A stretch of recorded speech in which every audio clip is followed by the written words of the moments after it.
Welcome to the Intercut podcast, the weekly show going over the TV, movies, and entertainment that people can't cut away from. I am your co-host, Zachary Shevich, and joining me, the first man to win 4 Oscars in one night since Walt Disney. It's Arturo Zurita. I'm excited to be here, Zach. I know we'll be talking about the Oscars and a bunch of other stuff. We have an extra guest on today. I know you guys were able to meet her, but for the people who haven't met her yet, her mommy isn't here though, so I feel kind of bad.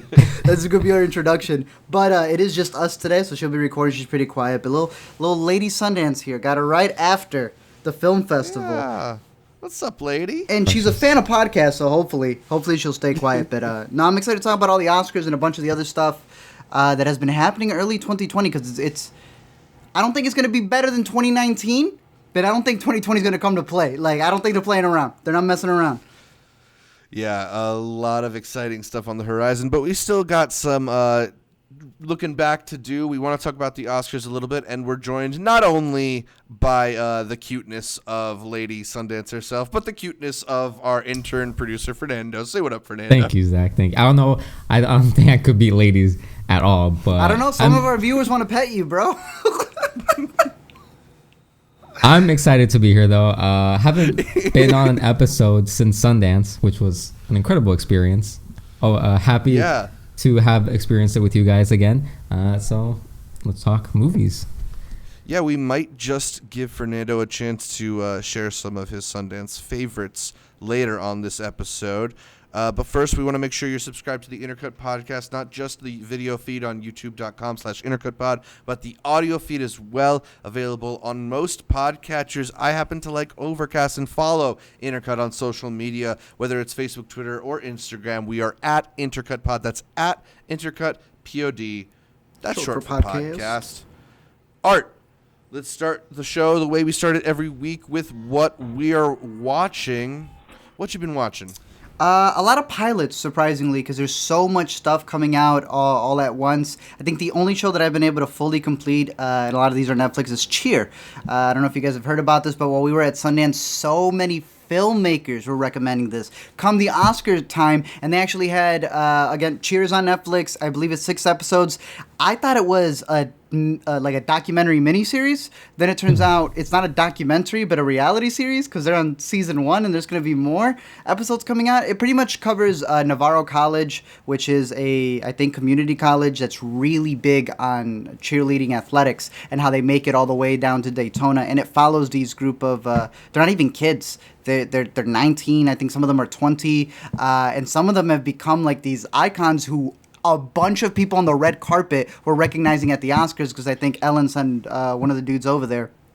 Fantastic. Yeah, there's a video of Greta Gerwig freaking out about pumping. One of the guys from yes, the show. Yeah, dude, that was that video. Oh, that one was so funny because he had no idea what pumping was. He's like, "Is she pumping who? Who's she pumping? Her breast milk."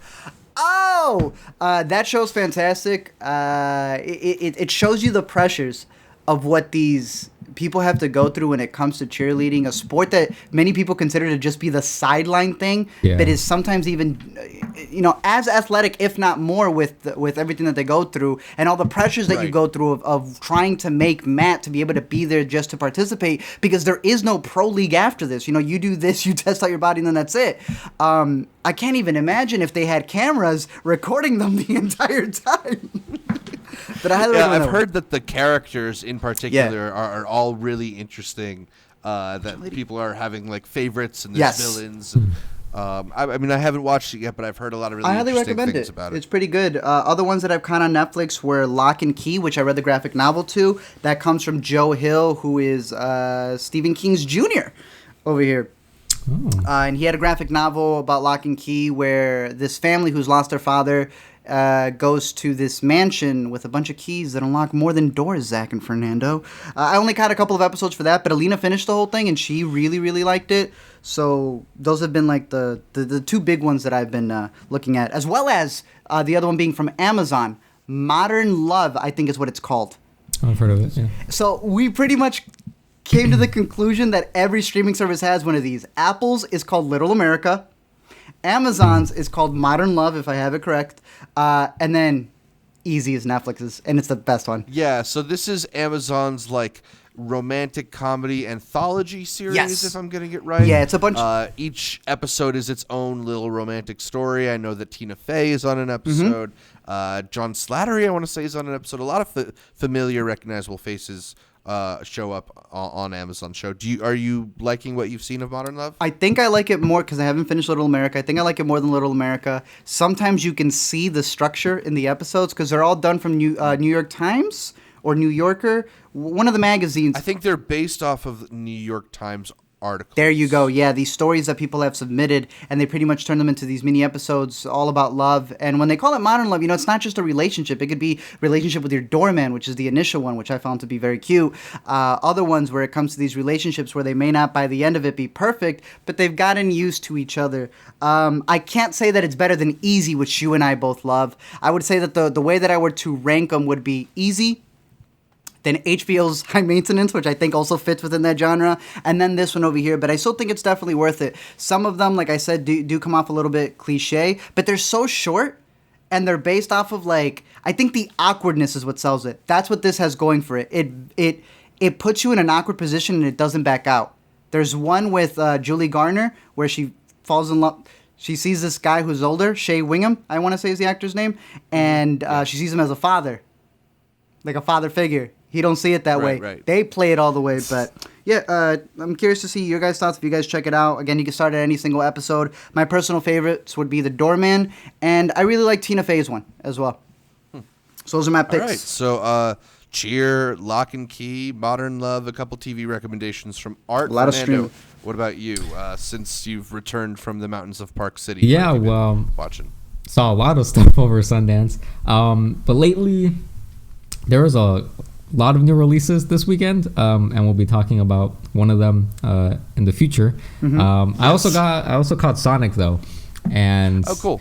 Sonic, it's a movie that went through some struggles. Very successful movie. Yeah, actually, surprisingly, that went through some struggles early on, and I don't think it's a great movie, but I definitely don't think it was as bad as a lot of people was expecting it to be. It does its job. It's fine. Sonic actually looks pretty good, and I give a lot of credit to the designers who unfortunately don't have a job anymore. Rest in peace. Yeah. But other than that, I've been watching a lot of old stuff. I got, luckily, was given a Criterion collection, or Criterion Channel account. Yeah, it's dope, right? It's honestly, I could live with that and give up Netflix and stuff. It's crazy. It's so good. I mean, Criterion, at least hypothetically, is ensuring you a certain level of quality. Yeah, Yes. for sure. And there's a bunch of different areas you can explore of film history. And since I'm in film school right now, a lot of the things that we're watching, I found them on there. Sick. So, classics like Bicycle Thieves, stuff like that. But one movie or documentary that I saw recently was the behind the scenes of the making of Roma, which is called Camino a Roma. And it came out because the Roma Criterion came out recently. And this is the whole behind the scenes interviews with Alfonso Cuarón. And this made me want to rewatch Roma again, and also gave me this whole new perspective on the movie. That I thought it was robbed of Best Picture for sure. I think it was the best movie that year. But then it showed this whole other side of how they did the production design, casting the movie too. And I honestly think it could have won production design now, because when we look at something which we'll talk about later in the podcast, I'm assuming, with Once Upon a Time, recreating old Hollywood. What he did to his house. Alfonso pretty much recreated old Mexico City from his childhood. So I think maybe if people were as nostalgic for old Mexico City as they are for Talk old about Hollywood. it, Zach. Yeah. And then the way he directed his actors, the way he withheld information from each other during certain scenes was really incredible. And it's only 70 minutes long. But I love things like that. I like learning about the behind the scenes of things. So if you're into that stuff, I'd highly recommend watching Road to Roma, which is on Netflix. All right. It's available on Netflix and on the Criterion I believe Channel, so. or just on Netflix? I think it might be. It's on Netflix, but I think it might come with the Criterion of Roma too. Interesting. That's dope. All right, cool few recommendations from Fernando. As for what I've been watching, as we mentioned, getting back from Sundance, you pack in a lot of movies, and it's not necessarily, you kind of need a little bit of a break from some of that heady stuff. I've been kind of going back to some of my easy watching TV. Brooklyn Nine-Nine is back, and I always think that's good for a few laughs. It's our guy from Palm Springs, a Sundance movie, Andy Samberg. I don't know if the show's as good as it once was, but I still find it reliable for a few laughs, the same way that I do Bob's Burgers. But I'm watching both of these on Hulu, and Hulu keeps auto-playing me into Rick and Morty. And I think I'm finally into it, guys. Oh, really? Finally a Rick and Morty fan. I've been very hesitant just because it's such a I think the show has these features to it that kind of give it this unpleasantness on whether that's Rick's constant belching or the pupils. The pupils freak me out a little bit, but it's just so cleverly written and so consistently funny. I just am finding myself very surprised by the way the stories move. I feel like a lot of their stories move in a way that's unfamiliar to like the typical TV format. Yeah. So I'm really enjoying finally opening myself up to Rick and Morty. Maybe I'll actually watch it from the beginning so I could get some more of the story. But yeah, you're gonna start doing the Pickle Rick. I haven't seen the Pickle Rick. He goes belligerent. Yet, so. We lose him, Fernando. He's no longer the same Zach we know. I know. I love Rick and Morty. I remember I binge watched it, all 3 seasons, like super fast, and I even started the new season. But I'm just waiting for it all to come out. For the 75 episodes to come out, the 75 seasons to wrap up, and then. Yeah. How long is that going to come? We'll see. Anything else? Nothing new though. Nothing really in terms of movies. I think the most substantial thing I've been watching is McMillions. Have either of you guys been seeing No, please tell us about it. I'm waiting for that one to wrap. So in my desire to escape Sundance, I've returned to something that played at Sundance. McMillions actually debuted at Sundance, though I wasn't trying to catch a 6-hour doc series in the mountains of Park City. But 3 episodes of its, I want to say 6-episode run on HBO have aired now. It's the story of the fraud behind the McDonald's Monopoly game and how over 10 years through this contest, there were like only a couple legitimate winners. The vast majority of $1 million winners, of prize winners, car winners, whatever, were all selected by this kind of mob operation. It's got these really interesting characters in it. Just the most like gung-ho FBI agent interview that I've personally ever seen in one of these types of documentaries.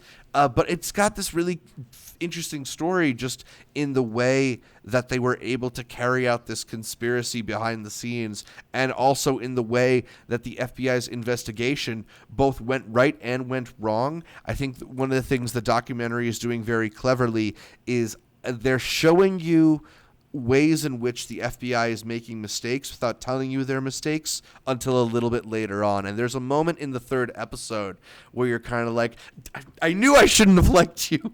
And for a documentary to kind of play with your emotions like that, it took me a little bit to really get into it, but now I cannot wait until the next week's episode. So if you're like Art, maybe wait a little while. I'm telling you. Find yourself like, really jonesing for that next episode, but it's 3 episodes are there if you want to check them out on HBO Go, HBO Now, whatever HBO service you want. I've been enjoying it, McMillions. As someone who worked at McDonald's, they were not messing around with that. You couldn't be half related to somebody and be allowed to win the millions after all that controversy. Or so we thought, Arturo.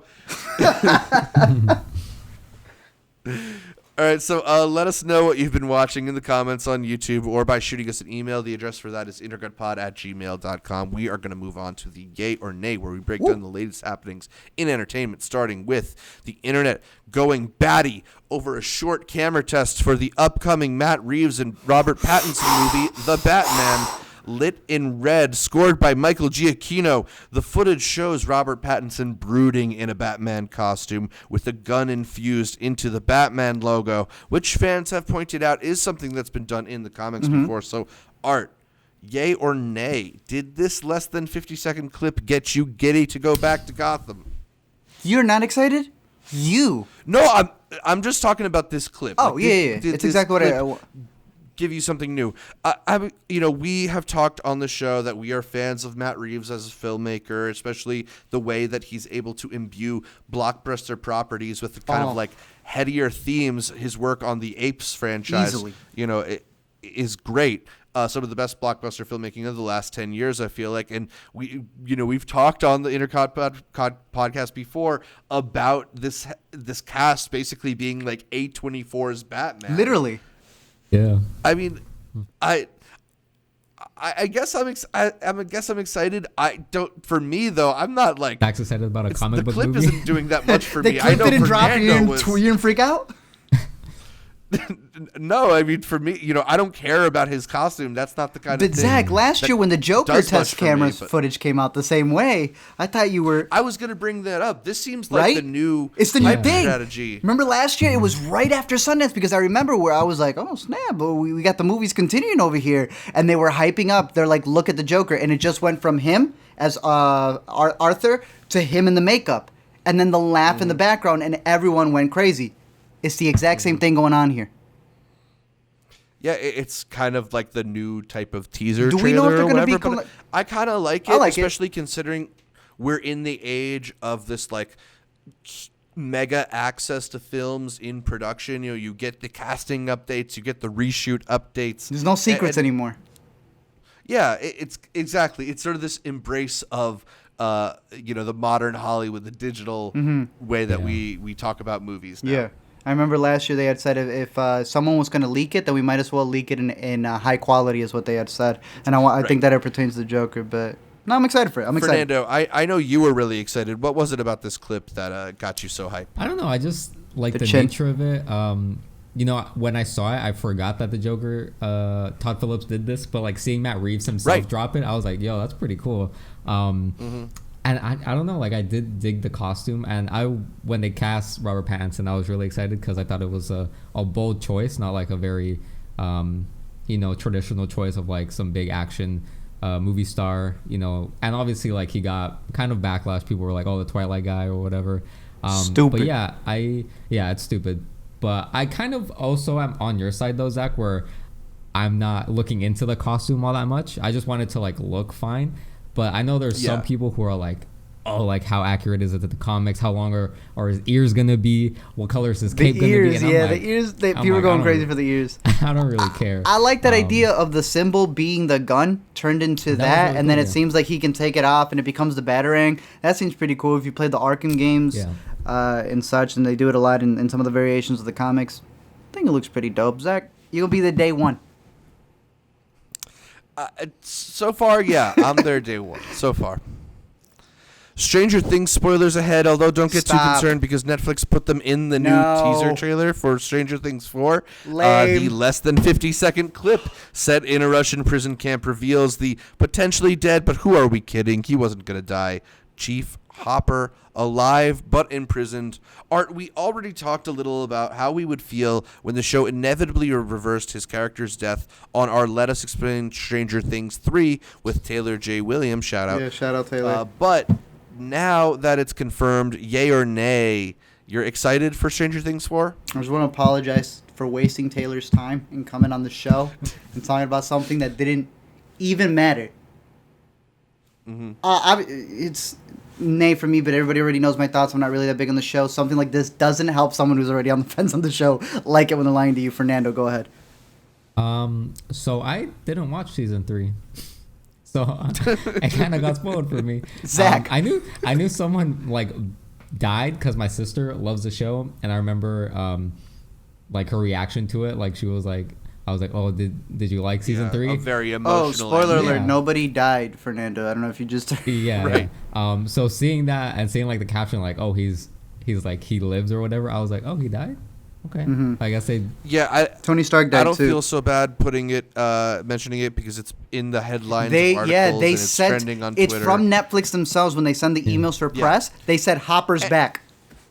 Yeah, and I think it's smart on Netflix's part to just, bite the bullet and tell people now rather than try and wait it out until the fourth season actually drops. It's not like they've ever shown us anything new.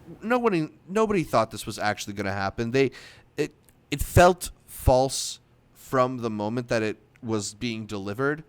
And it sucks because it was this one moment during Stranger Things 3 where it felt like the show was potentially reaching for something a little bit more ambitious than it normally does. I remember talking about that. Yeah, and then it immediately reverses course. What a downhill. I will say go ahead. Oh, go ahead. I like how we both said the same transition phrase. Go ahead. I was gonna bring up the memes people were making because he's like in Russia, I guess, and like that's his like he looks like his character from Black Widow. That's like he's Russian and he's like grizzled and stuff. And people were like, "Oh, it's." Or it could be because we joked about this when we recorded the Let Us Explain. We're like, it's because he got a Hellboy. Hellboy didn't do so well. He said, "Hey, Netflix, y'all got a season 4." And now they're bringing him back. So much so that, like you said, it's almost like they just caught him in between Black Widow and they're like, let's put you back in. Yeah, while you're out there. Let's go. I'll add, though, that, like, I don't know if Hopper being there or whatever is really the reason anybody's going to be excited for the season.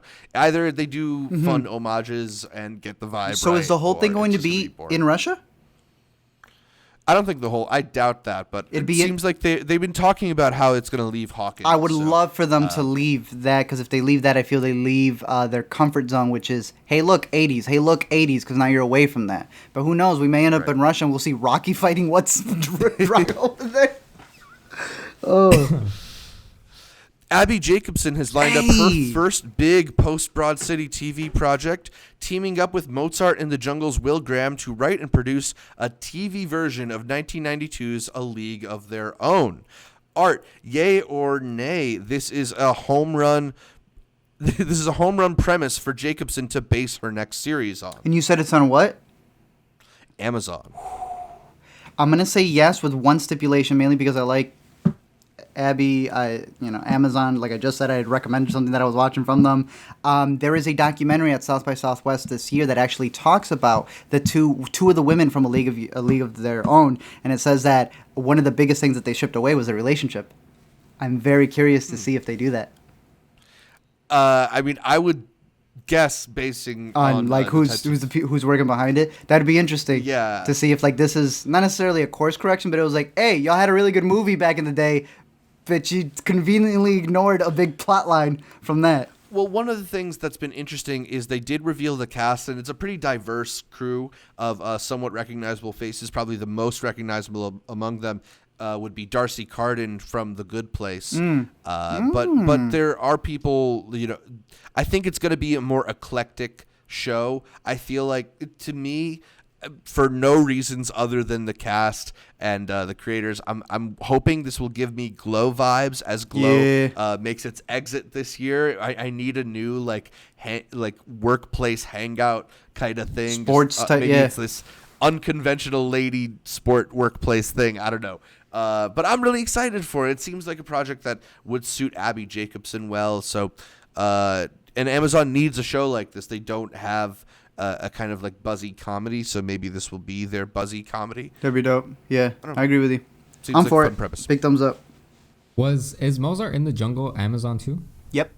It was. It was? Okay. Did you guys see it? Because it's one of the shows that like I've always been interested in, mainly because Gael is like the star of it. But I never understood like the tone of it. Like it seems so like me neither. Strange.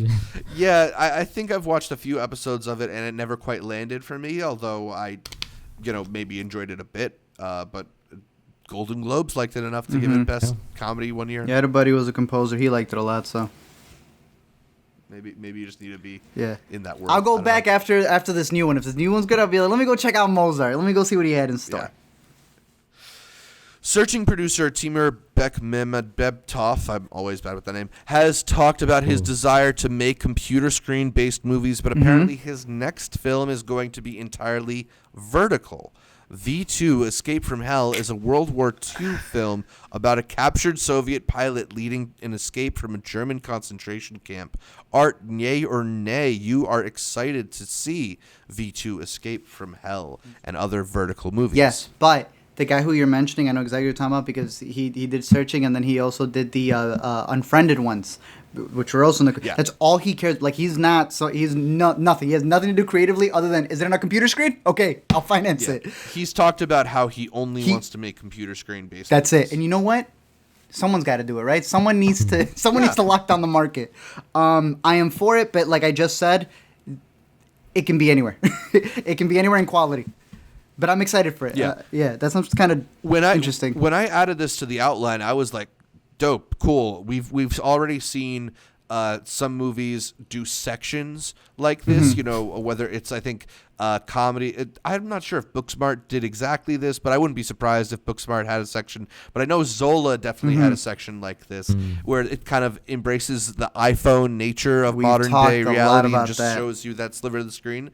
Then I started to read more, and the fact that this is a World War II movie is a little bit of a left turn for me. I mean, you know, that hopefully he has some concept here that justifies it or that will make it better for the experience. But I'm now confused as to why they are even making this choice in the first place. Yeah. Is it in one long take? Yeah, see, it's interesting because like when you think of vertical, you automatically think phone. So the fact that it's like a period kind of movie is interesting, but I don't think, you know, it's gonna be interesting to see how like vertical it is. Like, is it gonna be what is normally vertical? Because I mean, like old film, like, or people it's like play a box, with, like the 1:1 aspect ratio. I might be wrong, but I also think he helped produce Hardcore Henry. Which is the whole like first person POV movie. So I think he is interested in like the like changing like innovation when it comes to like the camera. I'm for it. Yeah, I'm for it too. Yep. I think. I'm for it. Yeah, we talked a lot about how at Sundance there was, we were saying, has anyone seen a movie at Sundance that does not change aspect ratios? A lot of them were shifting just little bit by little bit, and I think that's really cool with all the Hollywood Reporter talks. I'll try to mention it here because the Hollywood Reporter, even though I'm just quoting them, might flag our video because they're so anal about that. But they had a bunch of cinematographers who don't deserve 45 minutes anymore, by the way. According to the Hollywood Reporter, they only deserve 9 minutes. But they had a great discussion. It was Richardson, who is the cinematographer. I don't know if I mentioned this in the past. Probably have to you guys in like just talking. But he talked about how every time he's recording with younger talent, they take off the lens. He's like, what? You need that? They're like, no, we'll film off the monitor. And he's like, it's because these kids are always filming on their phones. And then Deschanel, Zoe, and I'm forgetting the sister, Caleb Deschanel, their father, he's a cinematographer as well. I'm blanking on what he shot this year. It was something crazy. He had said, he's like, yeah, I feel that a lot of the new generation is going to literally change the way the movies that are on screen, what they look like, because they're no longer shooting them the way we have for decades upon decades. Zola, Waves, everything out of Sundance and a lot of the TIFF movies and a lot of the stuff coming out this year is that. And this little bit of news, I think, is going to push that even forward of showing you that not everything needs to be widescreen or full screen. There's some crazy projects coming out. So I'm excited. I am very excited. Caleb Deschanel was the cinematographer on The Lion King. All right, well, so that does it for yay or nay. Let us know if you have any news stories you want us to comment on. Gotta get his bag. By shooting us a comment or sending us an email. We do have one question to answer for our interview section. Magnitude Reviews asked us to give recommendations for films we saw at Sundance after we recorded our Sundance recap. We recorded that recap during our last night in Park City, so there wasn't like a whole lot we didn't have too much. We got to see after, but one movie that I know both Art and I saw was Kajillionaire, which I think we both thought was really good. I think it was interesting because the crowd that we left was very split. Us personally, I think there was only one of us who didn't like it, Chase. Chase. Caitlin didn't like it. Oh, she didn't like it either. Interesting. No. Okay, damn. Mixed on it. And a lot of the people who came out were very mixed. People just blatantly just Fernando say, as well, who saw it earlier than us. yeah. Any particular reason, Fernando? I'd like to hear your thoughts first. Tonally, it's very interesting. You know, between the character of Evan Rachel Wood, who I think does great work with her character. Is very original. For me, it's all the other characters. Like, I think Gina Rodriguez is fine, but when I see that performance and that character, I'm like, it didn't really like do much for me. There's like moments in the movie where I'm like, oh, this is saying something interesting. Like there's a whole bathroom scene that's like in the dark. Yeah. That whole sequence was really cool to me. And the whole like build up to the ending reveal. Yeah. Was pretty cool. It's fantastic. In between It's good. that, like the Richard Jenkins character, and I'm forgetting the actress's name, but who plays the mom. Their characters were always like very strange to me. I was trying to figure them out the entire time. So I feel like it's something I might rewatch again. But on the first watch, I was kind of like torn between, what's this trying to really do. Yeah. Deborah Winger is the mother character, the actress we were looking for the name of. But I see what you're talking about, because it is a strange movie, as most of Miranda July's movies are. She has this quirky sense of humor that, I guess you could say is maybe a little bit similar to like a Wes Anderson or a Taika Waititi, but not nearly as stylized as either of those filmmakers go for. She does this like, it's almost set in reality kind of thing with their movies. And I think, to me, the thing that I really loved about Kajillionaire, aside from its sense of humor, which I thought was surprising and funny in many places, was this kind of like nature versus nurture thing the film had going on. I always like when a movie examines that, and this Evan Rachel Wood character was such a particular set of nuances and behaviors given to her by her extremely frugal parents, when she's sort of met by this average everyday person who or at least a more normal person in Gina Rodriguez. Just that clash that's created from their different knowledge bases, that to me was both interesting and full of humor. So that's the one reason that I really enjoyed Kajillionaire. I don't know if you had anything else, Art. No, I was going to add the same thing. It's like I want to recommend it, but just like he said, I was like, I'm recommending a movie where the skeleton and the themes of it are really dope. Like he mentioned all the theming in there, from the ending to the you mentioned the nature versus nurture. This is if you were to ask me, name me some nature versus nurture movies, it's this is the American Shoplifters, is what a lot of people were comparing it when we were over there. And the biggest problem is, if y'all not vibing with the jokes, then the movie ain't for you. A lot of it is visual humor, and it's very quirky. It's very weird. The only time where I would say it crosses a line, because it's either for you or it's not. I didn't mind it too much. I can see why other people don't. There's a certain thing that happens with Richard Jenkins' character in Roma. Yeah, where it delves into something a little bit darker, and you didn't buy that transition as much as I did. Man, I felt the audience just not come back from that. Because later on, he gives a speech, and they were like, I ain't messing with your speech. And I was like, without that speech there, I don't know. It didn't work for it. That part I felt went a little bit weird. But overall, I liked it. I liked it more than our crew. But maybe we were warned, because it was one of the last movie that we saw. So I went in there a little bit more prepped. Yeah.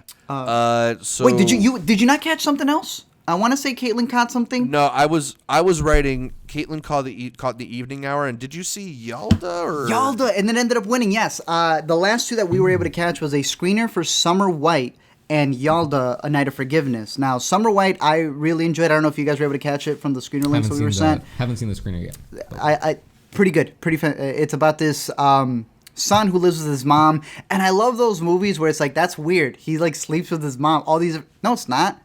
Y'all do weird stuff too. If it was a movie made about it, it wouldn't come off that weird, right?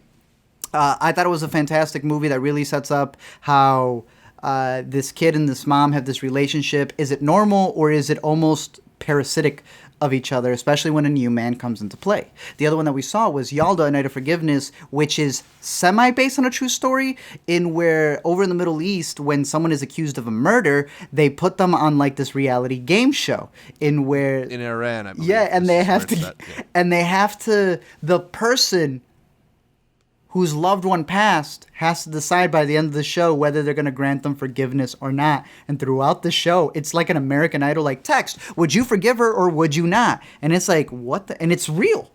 The director had like he cut up a little thing up in the beginning what inspired him, and he was showing like parts of like the show that they have over there in Iran. And I was like, "Hot damn!" I really like the actress. I thought she does a fantastic job. And I can't remember what it ended up winning, but it did win something at Sundance. And hopefully it gets a pretty good release, because I also really enjoy her short film that was at Sundance called Exam. And I don't know how. Same actress, yeah. Oh. Different filmmakers, but same actress. So. Yeah, I would recommend both of those movies. Yalda probably a little bit more. And Kajillionaire, if you've seen Miranda July's other stuff and you want to see Evan Rachel Wood in a crazy role. You almost don't know it's her. I did not know it was her the entire festival, and I saw her face everywhere we went because they put the poster of her everywhere. I was like, that's her? I thought that was a dude. Yeah. Yeah, so I highly recommend Kajillionaire as well. Also realized after we recorded that we skipped over world documentary as a category, although we didn't see most of the movies in the world documentary category. I did catch A Casa My Home, which I thought was a pretty interesting documentary. Oh, you caught a... Yeah, cool. On the screening, yeah. So that documentary out of Romania, I thought it was like a splash of... Honeyland with a splash of the wolf pack, because it has this environmental thing going on, but ends up being more about the relationship between this family or these parents, specifically the father and his children, whom he's trying to raise sort of outside of the system of of society in a way, and then they're sort of forced back into society at an older age without the tools of school, of education, of reading, of socializing. It's a pretty fascinating look at modernity and at just, again, this is nature versus nurture. It's a theme that's going to come up again, I think, with some of my favorite films. But speaking of favorites from Sundance, Fernando didn't get a chance to join us for our Sundance recap video, so we wanted to just give him quick time to maybe list off top 3 or top 5, some of his favorites out of Sundance. Wow. This Sundance was great, you guys. Right? like I don't know if I just was picking all the right movies, but I missed a lot of stinkers, one which I saw recently, and I'm very glad I didn't see it at Sundance. Okay, so I'll give you top 5. Maybe I feel like most of you guys kind of have the same favorites, so I think I'll mention some other ones too, but my favorite was 9 Days. This is a movie that I haven't stopped thinking about since I saw it, and want to see it again so badly. I hope it gets picked up by someone. Has it not been picked? No, I think our friend Andres, who also came with us, said it got picked up for international release by some by the same distributor who got The Souvenir, but no American yet. Minari, I imagine there must be some bidding. It's going to be at South by as well. It's going to be at South by as well. So Minari would be my number 2. I think those two were definitely the two standouts from the narrative dramatic side. Dick Johnson, my number 1. Dick Johnson is Dead was my favorite documentary. Absolutely loved it. Mine too. Comes out on Father's Day on Netflix. So if gonna be there for everyone to see. One movie that I really loved, but I think I was the only one that saw it, was The Father. Anthony Hopkins, Olivia Colman. Director, his name is Florian Zeller. It's his first feature. But I believe he's a playwright turned director. Yep, and this is so coming from the theater. Yeah, an adaptation of a play he wrote, also named The Father. And it's so good. Anthony Hopkins is probably gonna get another Oscar nom for this because he's so good in this. And then I also mentioned Summertime. Hey, I really dug Summertime. I really want to see it again. Director of Blind Spotting, who did Blind Spotting. Yeah. Carlos Estrada, I believe. Yeah, Carlos he's dope, Estrada.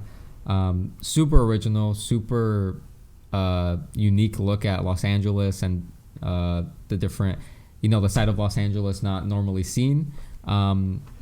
And yeah, I think it's very original. It's gonna be hard to market and hard to like fire, see where it bro. goes. It's fire. It's dope. good. He could have made whatever he wanted. He said, "Nah, let me go make this." Have you seen some of the interviews with the poets? I haven't. No, I haven't seen. Bro, I highly recommend. Collider has a pretty good one, and they go down and a couple of them are standing there and they're talking about like the stuff they're excited for. And Carlos, who it's Carlos Lopez Estrada, I want to say fully his whole name.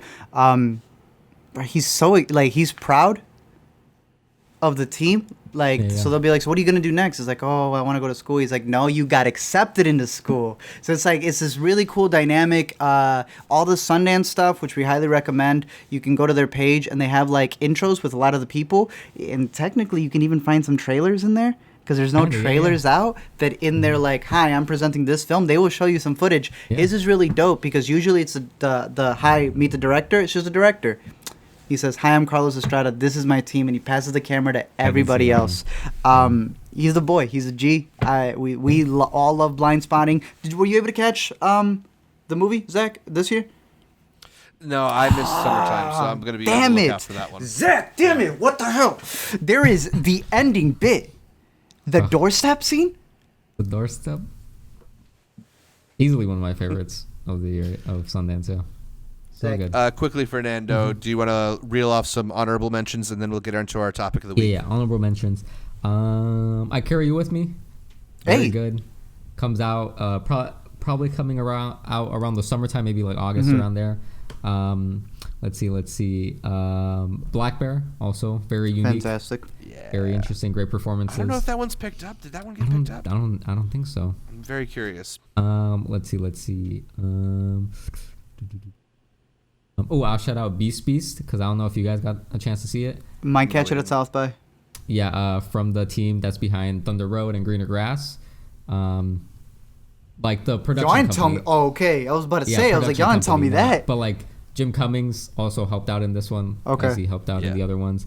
And I'll wrap it up by saying that Zola is stop very high. Stop. No, go ahead. Put it on record.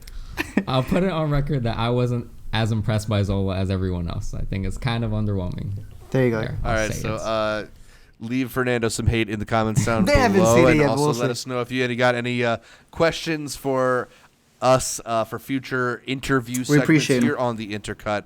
We're going to go into our topic of the week because we wanted to talk about the Academy Awards, although Sundance and technical delays have gotten in our way. But we're going to devote a little bit of time now because the 92nd annual Oscars ended in a way that the other 91 had not, by awarding the Best Picture Oscar to a film that was not in the English language. Parasite from South Korean filmmaker Bong Joon-ho took home the night's top prize, as well as the award for Best International Feature, Best Original Screenplay, and in maybe the biggest surprise, a Best Director trophy to director Bong himself. Art, was the Parasweep the best thing you could have hoped for from Oscars night?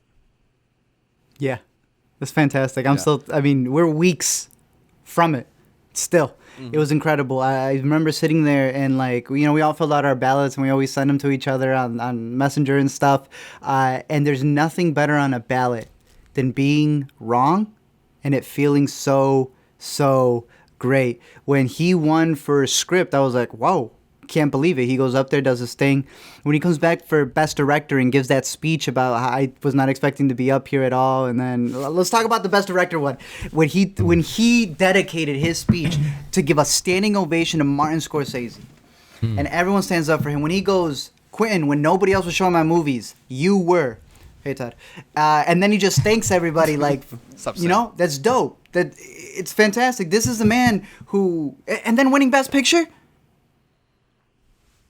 Yeah, we talk so much about how the Oscars can be a disappointment. We've talked at length about the Green Book Oscars on this show. The pendulum. And it feels so rare that the movie that people are most excited about the potential of it winning actually does win. You got that burst of enthusiasm from the room when every time they announced Parasite. It felt like everyone the was most happy. Popular movie in the theater too. And whether that's just because people were excited to see it win because it was unexpected, or because everybody genuinely thought it was the best movie. There's just this happiness around it because it does break up the norm for the Oscars. It does. I think one of the reasons that a lot of people view the Oscars as this kind of slog is because we feel like things like this don't happen there. Yeah. And it's because they often don't. But the Academy has been slowly, begrudgingly changing. And I think from Moonlight to this, we're seeing the evidence of it. We're seeing that we're going to get some more exciting winners, hopefully, over the next decade or so. And it was the most surprising part being is how many it took home. You know, it's our group messenger picture, him holding all the awards and stuff, but it's we think we knew it was going to do international, and maybe we hoped it would get screenplay, but like picture and director. Like Bong said, huge. I was not expecting this. I already started drinking. But yeah, no, it's fantastic. I know some of the jokes of the night were saying that Spike read somebody else, and he just said it's Bong instead. That Jane Fonda would be the person to just say, Parasite, why not? But it's great. There was the article that I've been hyping up a lot from the LA Times, from Justin Chang of the LA Times, where he had said, Parasite doesn't need the Oscars. The Oscars need Parasite. We have talked about how the Oscars stock was very low, and that's very important. It's not that you need to our biggest thing with the Oscars has been that we were looking down on them, not so much because, you haven't awarded what we like. It's because just hearing from them. Even this year was worrisome right before because the Hollywood Reporter always drops those anonymous ones. And for whatever reason, this year very much highlighted that American films needed to win from the specific voters, that it needed to be American. Were people in those anonymous Hollywood Reporter ballots were saying, like, I didn't want to watch a movie with the subtitles, and it does get you worried that maybe that's going to be the attitude of a lot of voters, that they won't bother with a subtitled movie, and to see that that's not the case, at least for enough people to get it all the way to Best Picture, it is a really exciting sign. Although we've been seeing for the past few years more and more of an acceptance of foreign filmmakers and foreign films. Fernando, I know after the Oscars you had tweeted out the list of recent winners, and just between Bong Joon-ho and the Three Amigos, it's full of international flavor. Yeah, starting from the beginning of last decade, started with Ang Lee, and this one ended with Bong. In between there, only Chazelle was the only American to win Best Director. And even he is like an exciting young guy too. He likes jazz. Yeah. So I think it is interesting. I think a lot of the conversation though does pertain to just getting nominated, right? Like this year. Yes, thank you. The whole conversation of only Cynthia Erivo was the only minority to get nominated, or only African American actress. She's not African American, I'm sorry, but the only black actress to get nominated. Yes. So I think that's where the conversation also needs to go to. And I think it's always difficult to say how they're going to change it. They're not going to kick anyone out of the Academy. I think it's just as time goes and they induct more, young people, more people of, make it more diverse. But it's going to take time. It's not going to be, they're not just going to dump all these minorities in there all at once, because they also have certain rules that they have to follow. Right. But yeah, I mean, it was history. Seeing Parasite win was so amazing, and it's always that feeling of, I don't know. Let me ask you guys, when was the last time your favorite movie won Best Picture, if it has? 2005. Couple years. 2005. Kidding. That was Crash. I think Moonlight was an interesting one, because mine won for 7 seconds. Yeah, that was interesting, because my favorite movie that year was La La Land. I wasn't mad that Moonlight ended up actually winning. But yeah, it's a whole thing where it's when we think back to Best Picture winners, we're like, what movie won Best Picture? For 2018, that one's always going to haunt me, because I'm going to be like, wait, what won 2018? That wasn't Roma. Oh, you're right. Yeah, because we think back, that one big movie, I want to say the year Mad Max was nominated, that was the one that everybody would have had the sort of Parasite happiness that we felt in that room watching this year's Oscars, if that would have won. But we also had that fear, Birdman. People didn't hate Birdman. Yeah. Then it won. I feel like over time, stuff has happened. Stuff with The Artist, Hurt Locker, King's Speech. Yeah. that's probably the most telling thing about Parasite. Zach talked about this, yeah. Is that it hasn't gotten that coolness ding. It hasn't gotten that ickiness around it that a lot of these movies, a movie gets labeled Best Picture and it gets this outsized praise and people just as a response want to hate on it. Yeah. And it for a movie like Green Book, it makes it completely sinks the movie because a movie like Green Book shouldn't really be aspiring to that kind of praise. Yeah. But for movies like Birdman that are genuinely interesting films, it makes them hard to even discuss on film Twitter without getting dragged. Yeah. When it's a good movie that maybe shouldn't have won Best Picture that year. I don't know. Birdman? Yeah. Oh, we're having conversations for another time. Okay. I didn't know that. Yeah. But yeah, I feel you. It's Parasite's easy because, at least for me, I can think, oh, what was my favorite movie of 2019? Parasite. That won Best Picture. It's crazy, it never happens. And everybody's happy about it. It's really exciting to be able to celebrate that with people. And I think this was also,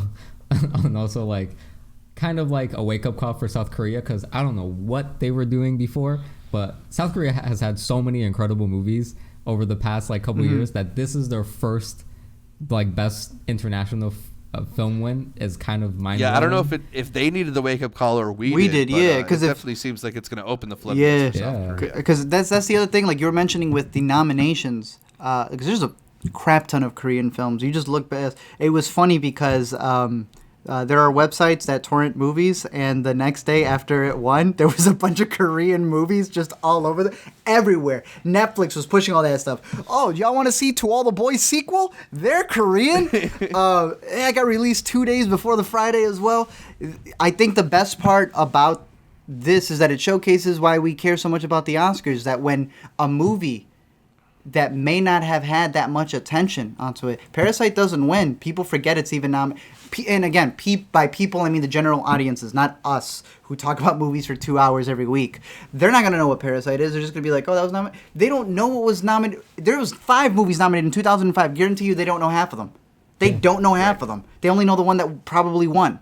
And for this to win, I think, is a really big deal and showcases why the Oscars are so important, because it gives a recognition, it gives a prestige that they should be upholding, and 2, that I think is able to elevate movies that when they are the best picture of the year, definitely get a push from it. It's been crazy. It's been great seeing so many people talk about Parasite. Some buffoonery, of course. Yeah. Some buffoonery, there will always be some. Always. Yeah. But it's been good. Life's good. It's been good. And I stand by my interpretation of the ending now that this has happened, boys. Now that this is happening. Sometimes life is better than the movies. I'm happy. What you mentioned about the Oscar giving a movie a push, I think doesn't always happen depending on the movie, but with Parasite, it's very evident. I went to the movies, I want to say, the day after the Oscars, on the Monday, I went to the movies. The first 3 people in line, can I get one for that Parasite movie? Right. And they're all they're all Americans, by the way, which I was like, I mean, it's the kind of legitimizing thing that will hopefully get people over the hump of, over that, what was it, quarter-inch barrier that Bong was talking about? That is subtitles. It's nothing. Yes. Yeah. Exactly. That's the reason we care about the Oscars, like you guys have been saying. It can literally shift the culture. Yeah. Even aside from Parasite's 4 wins, the most of any movie at the Oscars, 1917 won 3 awards of its own. Joker, Ford v. Ferrari, and Once Upon a Time in Hollywood all won 2 Oscars. Little Women took home costume design. Laura Dern took home one for her role in Marriage Story. Taika Waititi got the screenplay Oscar for Jojo Rabbit, which only left The Irishman as the Best Picture nominee to win 0 Oscars. So for me, I really like that the Oscars were able to spread the love to so many different movies. That is cool. What do you guys think about Martin Scorsese becoming the first filmmaker to have 2 movies nominated for 10 Oscars and not win 1 after Gangs of New York did the same thing? Rough. I'd like to congratulate Martin Scorsese for finessing $155 million from Netflix, getting that to be played in an actual Broadway theater, being able to work with his buddies at the age for no reason. Al Pacino doesn't even play Jimmy Hoffa. He plays Al Pacino. The movie's 3 hours long. It's streaming, and it's still getting a release. Congratulations to Martin Scorsese and everybody involved with The Irishman. I will not forget it. I've seen it 9 times. It's fantastic. Doesn't need any Oscars. 9 officially. On the way back from Sundance, Alita played it in the car. No, yeah, I mean... Does it need it, Zach? Fernando, does it need it? No, he made the movie he wanted to make. Does Jay-Z need any more Grammys? No. Yeah.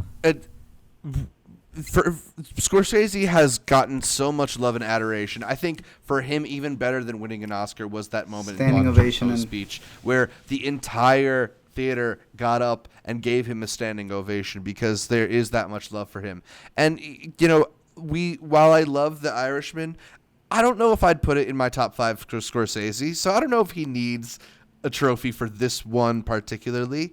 At least not more than he did for Raging Bull or for Goodfellas. Yeah. I memean, the Oscars are... It's tradition for the Oscars to give you an Oscar for the wrong movie anyway. So, you know, I don't know. He doesn't need one here. It is a little weird that Scorsese, for all of his contributions, only has the one Oscar. It's insane. It is. But I think he'll sleep okay at night. But I mean, he sleeps well. You get some of like the great pioneers of cinema also don't have any, you know? Yeah. So don't matter. It don't matter. Hey, but Rogers got 2. My man went, 13? How many years without nominations without one? Yeah. And I think he had like 18 nominations or something crazy like that before he won. Ridiculous. And now he's back to back. Back to back. Hey, I'm very exciting. And I really liked his shout out to the focus puller. He goes, I forget what his name was. He's like, but shout out to him. He's like, because he's always doing his job. And when he doesn't, you notice. And you never notice. Fernando, you were the big champion of 1917 on this podcast. You talked about how going into Oscar night, you were going to be equally happy for either 1917 or Parasite. How do you feel now that 1917, it took home a couple awards, but it lost the major ones? I'm fine. I mean, I was hoping that Parasite would. 1917 was just my safe pick, you know. So I still love it. But I think the ones that did take home were definitely deserved. You know, cinematography with Roger, of course. VFX was an interesting one. People were, you know, some people were leaning towards Avengers or Lion King because of the innovation. But 1917, where it used its visual effects more in like a supporting way, to like, you know, blend things in, I think was an interesting one. And sound, obviously. So I wasn't torn up about it or anything. I still think it's incredible. But yeah, as the night was going on, and you know, Sam didn't win director, which, you know, for the Oscars, you know, stats are a huge thing for some people, and I think this was the first time since Ben Affleck, I think, where the person who won like DGA, Golden Globe, and the BAFTA didn't end up winning the Oscar, because Bong didn't win any of those. Sam, so he was technically the favorite to win directing. Yeah. I mean, that's why for me, as soon as Bong took home the Best Director, I knew Parasite was winning Best Picture. And you were tweeting. If he had enough because if he had enough momentum for one, he was going to take the whole thing. Y'all got to follow Zach on Oscar night. This man's like, didn't sweep editing. He switches the odds on Best Picture. Yeah. I was like live betting the Oscars. Question for you guys. Would y'all take losing everything on the road to the Oscars, but winning the big one? Or winning all the small ones and losing the big one? Which one you going? No, I'd take the Oscar for sure. Really? Yeah.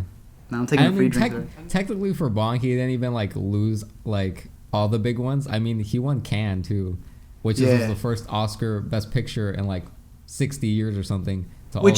Exactly, just in and of itself, Cannes is when? May? If I'm not mistaken, so early on in the year to get that 18-minute standing ovation for that movie, to have that carry all the way through to TIFF, and then from TIFF to New York, and then all that to the Oscars is insane. It's absurd. This is it with it leaking. This is it with it being an international film. You know, it's fantastic. It shows you the power of that movie. Ultimately, I feel like it's the Oscars that we tend to remember, not all the precursor awards. True, I know. And especially we remember them when you're given a dramatic moment like we were. So yeah, I'm with Fernando that the best result would be losing him and just getting that surprise Oscar at the end, giving an ecstatic speech and being overwhelmed and talking about how you're going to drink all night. That sounds like the way to go for me. I don't know, guys. Give me the Indie Spirit Award and the what did Adam say? Give me the Indie Spirit Award for personality, and that's all. I'll take it home with me. No, but yeah, it was a fantastic turnout. Anybody had any other thoughts on the Oscars that they wanted to share before we move on? Joaquin Phoenix's speech about inseminating a cow is iconic, whereas the rest of it just makes absolutely no sense. I didn't get what he was going for. Well-intentioned, sure. Misguided, yes. Yeah. He had such a better one at the BAFTAs. Yeah, it's always surprising to me when these actors who tend to be so who have the ability to be so composed and give such compelling deliveries don't rehearse or practice their speeches enough to not nervously stammer through them. Like, I'm sure Joaquin Phoenix was talking about important stuff, but I don't know how artificial insemination of cows is related to cancel culture. You don't know? I'm sure he does, but I don't. So yeah, there were a couple speeches like that. Renee Zellweger's mention of the Williams sisters and our troops also falls into the same category for me. But there were a couple great speeches, not just Bong's. I thought that the speeches from the American Factory winner were pretty great, and a few others along the way were exciting too. I loved Brad Pitt's too. Brad Pitt's was dope, and he gave a shout out to the stunt teams, and he's like, "It's time to start recognizing them." Something we've been talking about for the longest time. That moment when Laura Dern shouts out her parents, so nice. And she was in the crowd. It's fantastic. It's great. So those were most of our thoughts on the Oscars. Let us know what you guys thought. Send us email, shoot us a comment. We're going to head to our last segment of the show. It's the new to see, where we give you some picks for the week. Art, what should the people out there watch? Hold on. Come to me last, because I actually do have a good one that I wanted to mention, but it's on VOD. Fernando, you got one? Let me see. That's tough. It's kind of barren out there right now in theaters. Yeah, a little bit. Unless you want to go see Fantasy Island. What comes out? I mean, I talked about mine in the what we're watching, but I'd definitely recommend people check out McMillions. Okay. I've been enjoying that one on HBO. I'm still enjoying The Outsider on HBO, and I haven't caught up with it yet, but played Sundance Horse Girl is on Netflix, so I want to watch that. I've heard some interesting things, so all right, I'll report back with some thoughts next week. I have mine because it's what I'm seeing this weekend, and if you're lucky enough to have it be playing near you, go see Portrait of a Lady on Fire. That's finally releasing in theaters. Should have been France's Oscar submission, but beautiful movie. You'll cry. It's very special, and I think everyone should see it. I actually don't have a VOD pick. I thought, ooh, my goodness, girl. I'm gonna second Portrait of a Lady on Fire. If it comes to theater, she was actually doing Q&As, and I would highly recommend a bunch of those Q&As are online. We're gonna be posting ours this Friday as well. Fantastic movie. Try to snatch up one of these posters if you can. They tend to leave a lot of them around. Some people don't know what the movie is. It don't matter. This is insane. It's a fantastic poster. Go snatch one up. Watch the movie. One of our favorites of the year. One of the best of the decade. In terms of at home, I'm going to recommend the Amazon show that I was watching, Modern Love. Again, I highly recommend the first one. If you're vibing with it, finish it. It's pretty simple. It's a half-an-hour episodes. Other than that, my VOD one would be Parasite. Since it's out, you can fully get it. There is also going to be some steelbooks coming out, and I believe it got announced for Criterion. So this is just a gift that keeps on giving. There's gonna be so much more. We used to be worried with the age of streaming. Oh no, will we have releases? Bro, now you gotta collect like 5.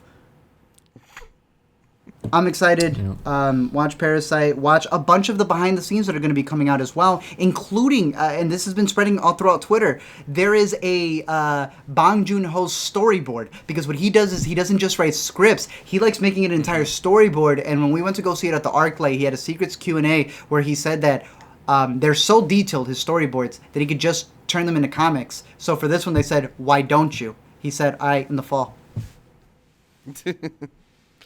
All right, so those are our picks for the week, but that's about all for this week's show. You can catch more from me, Zach Shevich, by following me on Twitter, Instagram, or Letterboxd at ZShevich. That's at ZSHEV as in victory, the Nazi soccer movie, ICH. And check out my YouTube channel, youtube.com/multiplex show.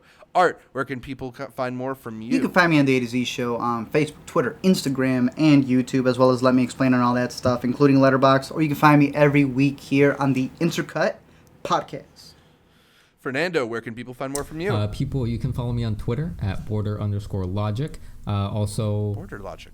Also keep up with the ATZ Show website, which is www.theatzshow.com. And then I'm going to say this to kind of hold myself accountable, but I'm going to start making YouTube videos again. Woo! Let's go! On my actual channel, which is also Border Logic. So yeah, be on the lookout for that. All right. You can listen to every episode of the Intercut podcast on iTunes, SoundCloud, Spotify, or your favorite podcatcher. I like Overcast. And then make sure you're subscribed not just to the audio podcast, but to the video feed on our YouTube channel, youtube.com/intercutpod, where you can catch our bright, smiling faces as we break down the latest in entertainment. Find new episodes of Intercut every Friday. Please leave us a comment. Like the videos. Consider heading over to iTunes to leave us a 5-star review. We got new 5-star reviews, guys. Hey! Hell yeah. Jada says, my favorite podcast. I'm always so excited when you guys post and love hearing your opinions on films. Keep it up. Hey, appreciate you, Jada. Irma Lot also says, hello, this is great. YSL Shift said, best podcast of all time. And shout out to Gray, who says, this is a Fernando, though, and left us 5 stars. Aww. We have the So shouts to Fernando. You got us 5 stars. And shouts to all of you for leaving us those reviews. They really do help a lot to get our show in front of more people, more audiences, help expand the pool of intercuties, and it's great for us, so we really appreciate all of you. Like our Facebook, Instagram, and Twitter pages, all of them at Intercut Pod, to get updates throughout the week from Art, from Fernando, from me, from all the guests that we feature here on Intercut. Thanks again for tuning in, and until next time, the personal is the most creative. Martin Scorsese said that. He didn't even... And then Bong Joon-ho said that.